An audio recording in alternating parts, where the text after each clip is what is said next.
Kembali lagi dengan saya Bima Nugra di Komisi Podcast Kristen.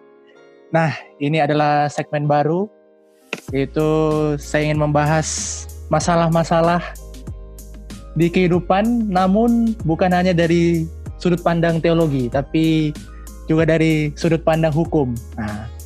Nah, pada episode kali ini saya akan membahas tentang pelecehan seksual. Namun saya tidak sendiri di sini, sudah ada teman saya yang terhubung lewat Zoom. Nah, ya, halo semua teman-teman Bima, saudara-saudara sekalian, pendengar. ini teman sekolah saya juga dulu. Perkenalkan diri Anda, Andrew. Ya, halo semuanya. Saya Timothy Andrew Sambuaga. Sekarang saya juga teman dari Bima ini. Dulu Bima ketua OSIS SMA 9. Terkenal tidak perlu, Bima ini. Tidak perlu. Ya, saya sekarang sedang menempuh pendidikan di Fakultas Hukum Universitas Indonesia. Ya. Oke, berarti angkatan 2019 sama seperti saya, Andrew ya? Iya, sama kayak Bima saya. Berarti ini semester kedua ya berarti ya? Iya, sama kita Bim, semester 2. Jadi orang nggak usah pakai bahasa Manado, Andrew ya? Iya, jelas nggak usah pakai bahasa Manado kali ini. Kan bisa jadi kan ini kecampur-campur kan? Iya, nggak apa-apa, kita mix sedikit lah. Oke. Nah, topik episode kali ini tentang pelecehan seksual, Andrew. Coba jelaskan maksudnya pelecehan seksual itu gimana sih? Kan biasa kita nggak ngerti kan. Nah, dari hukumnya ini gimana hukumnya nih? Oke, iya. Jadi sebenarnya kalau berbicara tentang pelecehan seksual, kita dapat merujuk pada pengertian kekerasan seksual mungkin ya, yang lebih mencakup hal yang lebih besar daripada sekedar pelecehan seksual. Ini merupakan masalah yang memang nyata ada di tengah-tengah masyarakat, bahkan di sektor pendidikan yang Pak Mendikbud bilang. Cuma mengacu dari Komnas Perempuan, kekerasan seksual ini sebenarnya setiap perbuatan yang merendahkan, menghina, menyerang, dan atau tindakan lainnya terhadap tubuh yang terkait dengan hasrat seksual. Jadi segala sesuatu yang berhubungan hasrat seksual itu yang secara paksa dan bertentangan dengan kehendak seseorang itu bisa disebut dengan kekerasan seksual. Oke. Tapi tunggu, kita perjelas dulu. Maksudnya arti frasa pelecehan seksual dan kekerasan seksual itu maksudnya dia sinonim atau bagaimana, Bro? Atau kekerasan lebih keras mungkin atau bagaimana? Nah, mungkin kalau masyarakat saat ini memang sering mendengar kata pelecehan seksual, tapi seakan-akan pelecehan seksual itu hanya menggambarkan hal yang secara fisik dilakukan, tapi tidak mencakup hal non-fisik. Nah, sementara kekerasan seksual itu lebih luas cakupannya. Jadi baik secara fisik maupun non-fisik, di mana seseorang telah melakukan kegiatan yang berdasarkan hasrat seksual, kemudian mengganggu seseorang lainnya, ya itu sudah bisa dikatakan sebagai kekerasan seksual, Bim. Oh, oke. Ini cukup menarik ini. Ternyata ada perbedaan makna begitu, Andrew ya? Iya. Oke. Tadi sempat disebutkan fisik dan non-fisik ya, Andrew? Benar, Andrew? Iya, betul. Bisa dijelaskan, Andrew, bagaimana maksudnya itu? Nah, jadi pelecehan seksual ini sebenarnya hadir dalam bentuk merendahkan tadi, menghina dan menyerang atau bahkan tindakan lainnya. Tapi kemudian semakin hari dengan seiring perkembangan teknologi juga, kekerasan seksual ini tidak hanya terjadi di ranah fisik, maksudnya dilakukan secara langsung gitu. Tapi bahkan secara tidak langsung melalui berbagai media. Contohnya adalah media massa, media telekomunikasi, media online begitu. Jadi kalau bahasa kerennya kekerasan secara offline dan online begitu, Andrew, bisa ya? Iya, bisa dikatakan seperti itu juga, betul. Nah, ini menarik lagi nih. Sebenarnya banyak orang mikir kan pelecehan seksual atau kekerasan seksual hanya yang berbau fisik ya, Andrew ya. Ternyata non fisik atau secara online itu bisa disebut kekerasan seksual juga ya? Tentu bisa disebut sebagai kekerasan seksual. Wah, ini nih yang mungkin banyak dari kita yang belum tahu kan, maksudnya ternyata tanpa kita menyentuh pun ya Andro ya, benar ya berarti ya, menyentuh korban itu berarti sudah bisa disebut sebagai pelecehan atau kekerasan seksual begitu. Iya, karena online itu kan termasuk di kekerasan seksual secara verbal atau non fisik ya. Kalau secara fisik kita bisa kategorikan berarti secara fisik gitu. Oke, Nandro, kalau misalkan yang fisik nih, sebenarnya kalau kita bicara fisik itu bisa disebut kekerasan seksual. Itu kalau kita sebenarnya ngapain sih ke fisik orang yang atau korban gitu? Kita ngapain gitu? Jadi sebenarnya baik fisik maupun non fisik ini ada empat keadaan yang menentukan bahwa ini telah terjadi kekerasan seksual. Oke. Yang pertama itu dilakukan secara paksa. Ya. Cara paksa. Hal ini dilakukan secara paksa. Yang kedua, dia bertentangan dengan kehendak si korban. Jadi ketika korban tidak mau, kemudian dipaksakan untuk dilakukan, ya itu kriteria kedua. Kemudian ketiga, korban ini tidak mampu memberikan persetujuan. Oke. Dan keempat, korban tidak dalam keadaan yang bebas. Jadi itu 4 keadaan yang mengindikasikan bahwa ini sedang terjadi kekerasan seksual gitu. Yang penting dia didasari pada hasrat seksual gitu. Apakah perlu, Ndro, kita memegang bagian-bagian intim dalam tanda kutip yang milik korban begitu, baru kita disebut pelecehan seksual gitu, atau kekerasan seksual? Itu termasuk dalamnya. Selama di mana korban tidak menghendaki perbuatan tersebut, itu bisa disebut sebagai kekerasan seksual. Tapi tidak hanya berhenti sampai di situ. Ya, kita dengan komen di Instagram pun yang tidak mengenakan, berbau seksual, tapi korban juga tidak mengindahkan hal tersebut, ya itu bisa dikategorikan sebagai kekerasan seksual. Oke. Jadi area tubuh manapun ya, Bro, kita clearkan di sini ya berarti ya? Iya, bisa area tubuh manapun, yang penting berkaitan dengan hasrat seksual. Seperti itu. Oke. Nah, ini jadi lebih menarik dan semoga lebih menambah edukasi kita. Nah, kita lebih lanjut lagi ke bagian yang ini, Bro, yang bagian online kan. Iya. Nah, ini gimana nih? Coba ya non fisik, coba jelasin nih bagaimana tuh maksudnya? Lebih jelas lagi nih. Ya. Jadi kekerasan seksual secara non fisik itu bisa dikategorikan lewat media atau secara verbal, ya, melalui media maupun secara verbal. Jadi kita tidak perlu menyentuh atau kita tidak perlu berhubungan langsung dengan si korban, dalam hal ini secara fisik, kita sudah bisa dikategorikan sebagai kekerasan seksual gitu. Oh, oke. Jadi tanpa perlu menyentuh begitu ya, Andro, benar ya? Iya.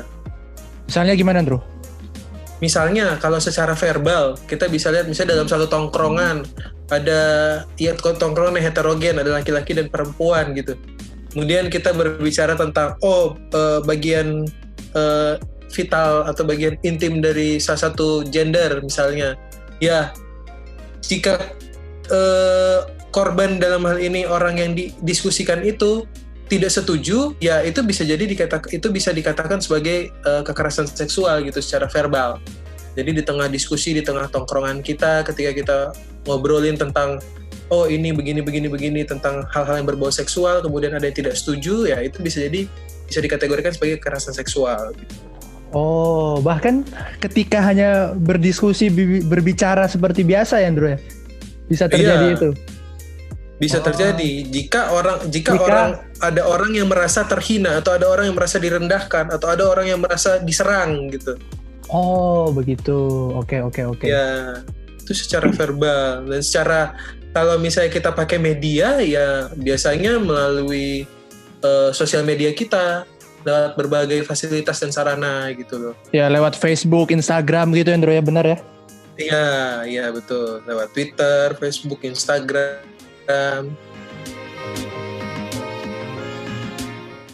Contoh, Bro, kalau di Instagram gimana, Bro, yang pernah kamu dapatin, Bro? Nah, iya, ini menarik nih. Yang waktu itu pernah ada satu akun Instagram yang memposting tentang siapa itu pangeran dari Brunei itu. Pangeran Iya. Maten. Maten ya? Iya. Bacanya Maten ya, benar ya? Maten atau Matin lah itu. Ya, itulah ya. Si Pangeran Brunei kan. Oke. Kemudian di kolom komentar itu banyak maaf orang-orang yang komen tidak senonoh gitu. Oke. Ya. Berbicara tentang organ-organ intimnya. Jadi itu sebenarnya termasuk loh, itu sebenarnya bisa dikategorikan sebagai kekerasan seksual jika si Prince atau Pangeran Matin ini tidak setuju gitu loh.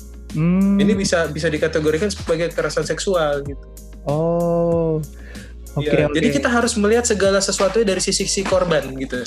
Apakah si korban setuju atau tidak terhadap hal tersebut? Kalau tidak setuju itu bisa jadi kekerasan seksual. Oke. Misalkan dalam hubungan ini baru ini Sindro, aku ingat gitu tentang hubungan pacar tuh. Terus ada yang minta gambar, mohon maaf, foto bagian-bagian intim dari misalkan dari salah satu gender begitu.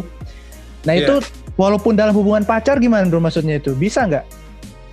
Iya, bisa. Meskipun dalam hubungan pacar, maksudnya dalam suatu apa ya?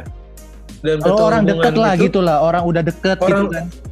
Iya, itu bisa dikategorikan. Apabila orang yang dalam hal ini diserang itu tidak setuju. Maksudnya dia tidak mempunyai kuasa untuk melawan gitu. Ini dapat dikategorikan sebagai relasi kuasa juga yang mempengaruhi adanya kekerasan seksual. Misalnya si laki-laki atau si pasangan yang satu merasa lebih berkuasa dibandingkan si pasangan yang kedua.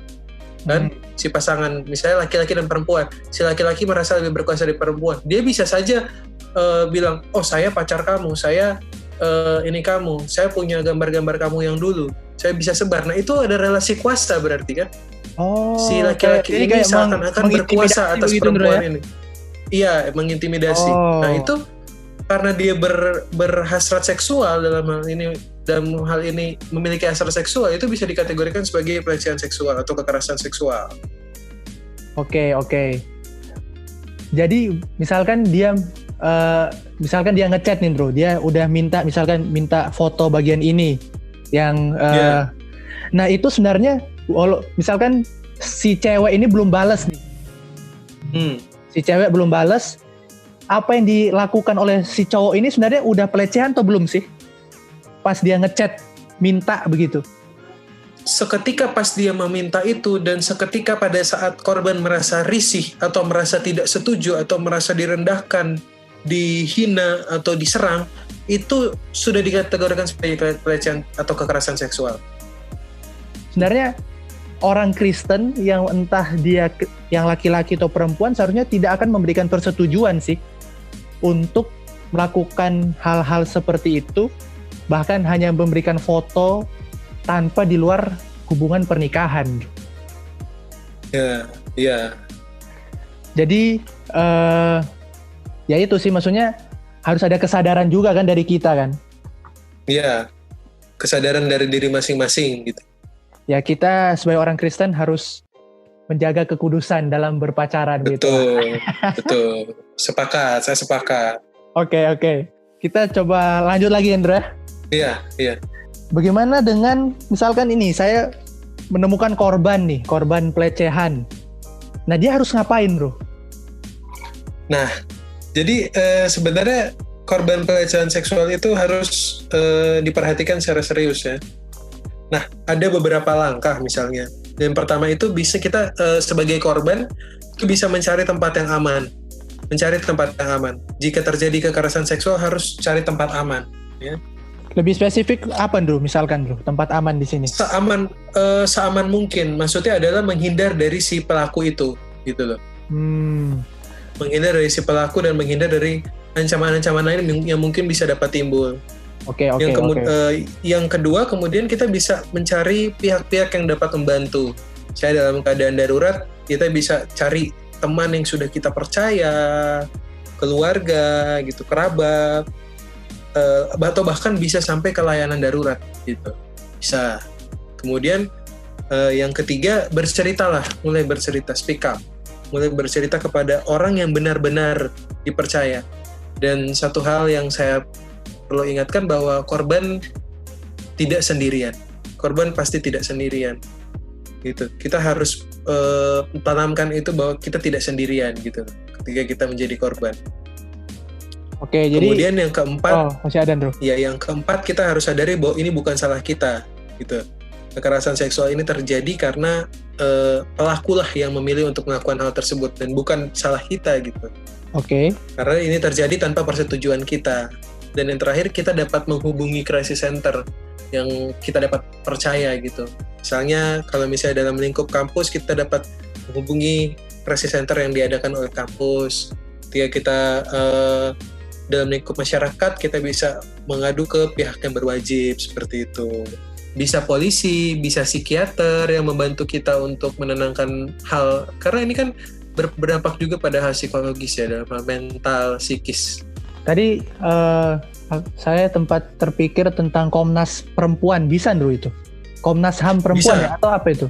Enggak, Komnas Perempuan. Jadi kita ada namanya lembaga bantuan hukum. Nah, di lembaga bantuan hukum itu ada yang namanya Lembaga Bantuan Hukum APIK ya.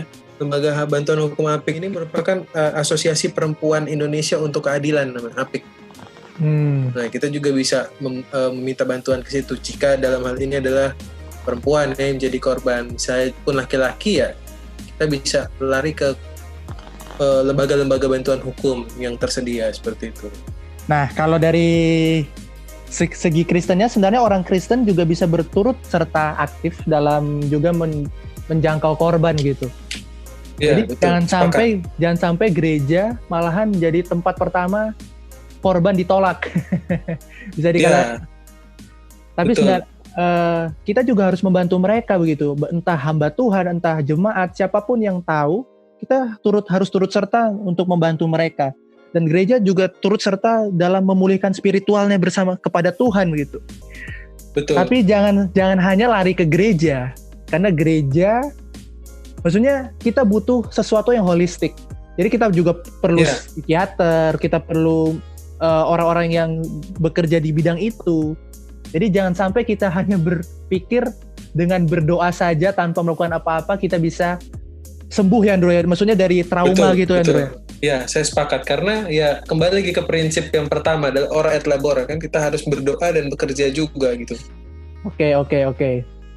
Nah ini poin yang sangat menarik nih ketika kita bisa membantu korban, kita bisa tahu bagaimana misalkan kita tahu ada korban, kita harus melakukan apa begitu ya Andrew ya? Iya. Pokoknya harus selalu dampingi korban. Saya teringat salah satu kata-kata dari seorang teolog Kristen. Sebenarnya cara terbaik untuk menghadapi orang yang sedang dalam pergumulan sebenarnya adalah duduk diam bersama dia. Kalau dia menangis, kalau dia menangis, juga turut serta menangis bersama dia. Kadang kita tidak perlu memberikan banyak penjelasan secara intelektual kepada orang yang sedang dalam keadaan bergumul gitu ya. Saya sepakat. Karena kita hanya memberi waktu saja duduk diam bersama dia, itu kita bisa membantu. Nah, oke. Sekarang kiat-kiat nih, maksudnya kita sebagai orang Kristen Indro kan, untuk menghindari pelecehan atau kekerasan seksual ini, sebenarnya kita bisa melihat dari pengajaran Tuhan Yesus gitu. Sebenarnya kita bisa merujuk ke pengajaran Tuhan Yesus dalam Injil Matius 5 ayat 27-28. Nah ini di ayat ini dikatakan, kamu telah mendengar firman, jangan bersinah. Tapi aku berkata kepadamu, setiap orang yang memandang perempuan serta menginginkannya sudah bersinah dengan dia di dalam hatinya. Nah, jadi, bahkan sebenarnya kalau dihukum nih, kalau saya bilang ya, dihukum pun kalau masih hasrat tanpa perlakuan gimana bro? Menurut hukum tuh. Jadi hasrat ini kan yang sebenarnya bahaya ya, ketika dia muncul dalam perlakuan, maka itulah ketika artinya kekerasan seksual itu sudah dimulai gitu. Betul. Nah maksudnya saya melihat bahwa hukum itu tindakan dulu kan. Tapi kalau Yesus ngajarin bahkan ketika hasrat itu timbul, pikiran itu timbul, udah salah sebenarnya, Bro. Sudah salah ya, wah, memang luar biasa, betul. Jadi orang Kristen yang taat sebenarnya seharusnya juga dia udah ada filter dulu dari hati, dan bahkan kalau filter itu gagal, sebenarnya ada filter hukum juga kan, sebagai orang Kristen yang taat kepada hukum, sebenarnya bisa ini ada 2 filter lah gitu ya. Betul, betul. Kalau kita pakai prinsip pro deo et patria kan, untuk Tuhan dan untuk negara, berarti kita harus taat pada Tuhan dan pada negara gitu loh. Betul, dan itu memang ajaran Paulus, yaitu kita juga harus menaati pemerintah kan yang ada. Dan ini harus jadi concern orang Kristen, dan apalagi anak-anak muda gitu ya, Andrew ya. Bahwa jangan sampai bercanda-bercanda seksual yang ternyata melanggar hukum gitu. Betul. Ternyata bahkan menyakiti hati seseorang, bahkan menghina seseorang itu. Betul. Maksudnya secara baik. Nah inilah kita sebagai anak muda Kristen, jangan sampai ketika kita dalam tongkrongan, kita dalam persekolahan atau aktivitas studi kita, kemudian kita melakukan hal-hal yang sebenarnya Tuhan sudah larang gitu. Betul. Dan ternyata ajaran Kristen tentang ini juga dianggap benar juga secara hukum ya. Maksudnya jangan sampai kita memandang seseorang secara seksual. Jadi ini sebenarnya bukan sekedar ajaran Kristen, semua orang pun seharusnya lakukan ini juga kan. Nah, kita sebagai orang Kristen harus lebih aware lagi, lebih concern lagi dengan hal demikian. Apalagi ketika kita pacaran, jangan sampai lah kita pacaran tidak kudus sehingga minta-minta gambar yang tidak senonoh, begitu ya, Andrew ya? Iya, kita kan jangan main api lah, jangan main api. Kalau tidak mau kebakaran nih jangan main api. Betul, gitu. Betul. Ya, kadang kita harus mencegah. Kadang cuma gitu. Kecil-kecil dulu ya, Andrew. Awalnya kecil-kecil. Iya. Tapi ya itu mulai. Ingat betul. Semua hubungan seksual harus dilakukan dalam kerangka pernikahan yang kudus. Yaitu rencana Allah yang indah sebenarnya dalam kehidupan manusia, laki-laki dan perempuan dipersatukan dan menikmati hubungan seksual tepat pada waktunya. Itu anugerah. Iya, itu anugerah sebenarnya, Bim ya.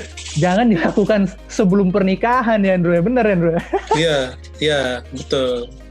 Dan ini sekali lagi ditekankan, kekerasan seksual bukan hubungan suami istri secara langsung. Saya lagi ya, benar ya, Andrew ya.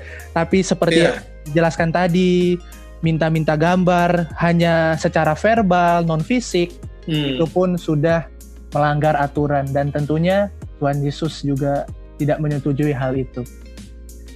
Wah, ini luar biasa, Andrew. Kita bisa berdiskusi seperti ini, Andrew. Iya, puji Tuhan. Oke, Andrew, ada pesan-pesan nggak, Andrew, untuk terakhir ini?